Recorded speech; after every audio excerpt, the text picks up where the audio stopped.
Hi, this is Ghost and welcome back. Today I have got you my first ever game on the PlayStation 4, and it was a little bit rocky. I spent a lot of time flicking around my sensitivities, but I do open it up with my first ever kill on the PlayStation with a double frag grenade, just to prove that these weapons are a little bit too strong in this game.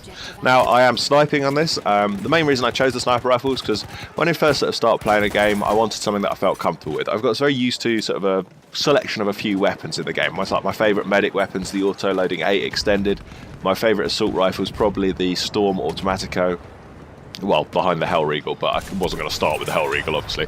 And the MG15 or the Bar are my sort of favourite support weapons, and then the smart marksman weapons, my favourite one is the SMLE. And out of all of these weapons, the only one you get from the start of the game is the SMLE. Now, when I originally started playing in, I was like, why am I playing this sniper? It's going to be the most challenging. It's the one I've got to be the most accurate with, and I'm not used to these controls. It's going to make things difficult. And yes, it did. My accuracy at times is terrible. I take so many shots to try and kill people that should literally take me one shot every time, and would do on the Xbox, just because I'm used to that sort of controller and the sort of feel of it all. So I spent a lot of time in this game stopping and changing my sensitivity and tweaking it all slightly until I've sort of found a sort of a spot where I think it works quite well. I'm probably sure I'll keep changing it and tweaking it a little bit until I get as comfortable as I am on the Xbox as I am on the PlayStation. Now, I've also got to get used to the controller and with the layout of it. Now, I much prefer the thumbsticks. The thumbsticks you can be so much more accurate with. I think my sensitivity is about twice what it is on this. I think I said this the other day. Because they're so much more rigid and you don't get quite so much sort of sway or movement in them that you usually do with the Xbox ones move a lot easier. You can be a lot more, well, my sensitivity can be a lot higher. So I think my sensitivity is on about 40-50% on the PlayStation, where it's only on about 20-25 on the Xbox. So that's a positive. I mean, that's one thing I really dislike about on the Xbox is where I can't spin around as quickly. So being able to do that on the PlayStation is going to be, hopefully will improve my gameplay, and maybe I'll be a little bit stronger on the PlayStation than I am on the Xbox. Who knows, time will tell. But yeah, I do apologise for a slightly lacklustre gameplay. It's not quite as maybe as good as it could have been. But as I said, it's my first game on the console.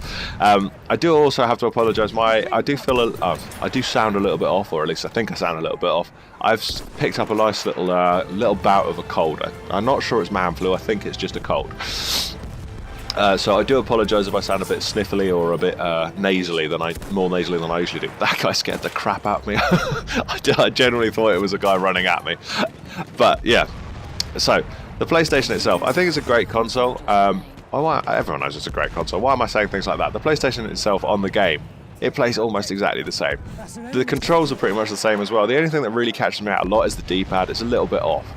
So I've got to get used to the D-pad being a slightly different position, so I can't press my gadgets quite so easily, and 9 times out of 10 I end up selecting the wrong gadget. Like when I wanted to get the K bullets out, I was be selecting the flare, and I'd be like, no, don't want that. I want the K bullets. No, I don't want the flare. Just get very confused all the time. So that's something I've got to get used to. Now, this map, Monte Grappa, it got some great improvements in the last patch, where you didn't have quite that massive grind that it used to be when you first got to that set of bunkers with the turrets, and you just couldn't get through it. And the amount of games that I've got where I just lost as soon as we got to that point, and people just stopped playing this operations completely because you couldn't get past it. It was so easily defendable.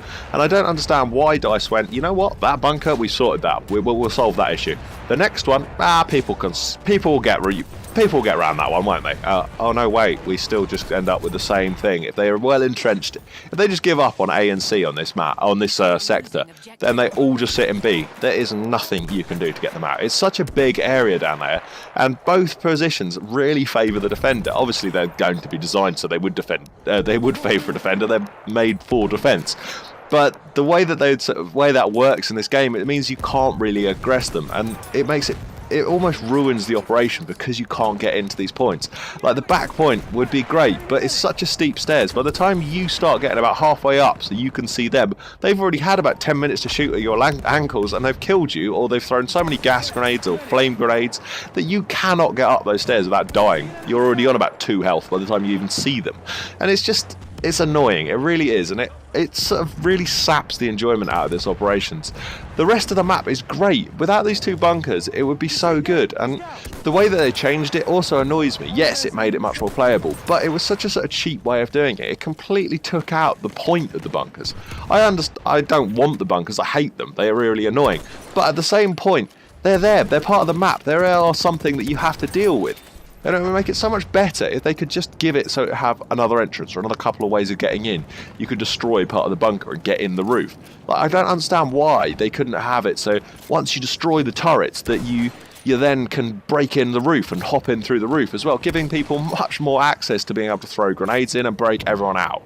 Then the problem, I don't understand why they couldn't do that. The problem with what they've done is they've just completely wiped it out of the map. Everyone just stands on top of it.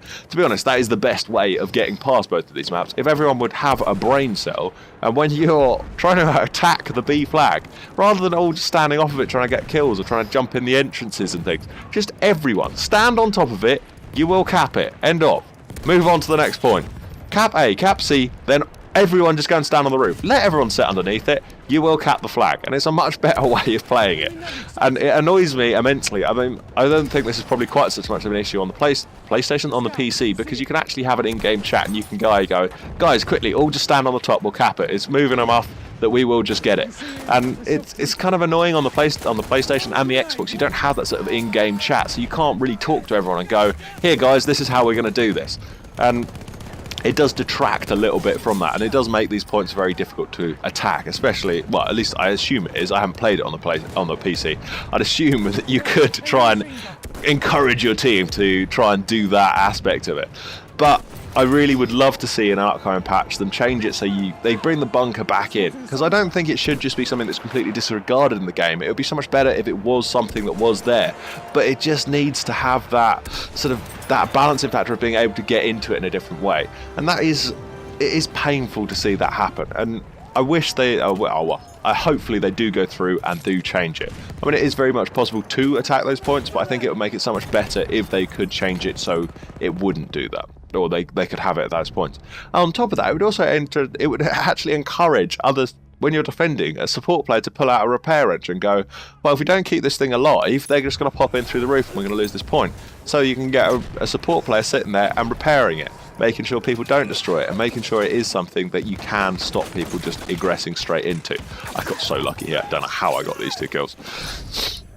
But yeah, guys, let me know what you think. Is that a good idea, or do you think that would be a stupid idea? Do you like it the way it is, and do you think they need to change it, or do you think it's fine the way it is? Do you think it would be a good idea to change the second bunker to the way the first one is as well, to try and stop that sort of grind that just appears as soon as you hit that point?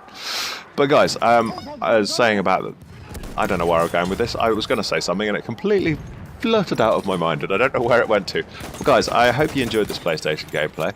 I'm going to try and do a few more. I might even do some more sort of quick unlock guides and quick rank up guides for the PlayStation as I sort of get used to the controls a bit more, and we'll see. I'm not sure. I haven't decided on exactly what I'm going to do. I've got a couple of series that I'm going to be starting up over the next couple of weeks. Hopefully my cold dissipates quite quickly and I will be back to talking normally again soon. We can only hope for that.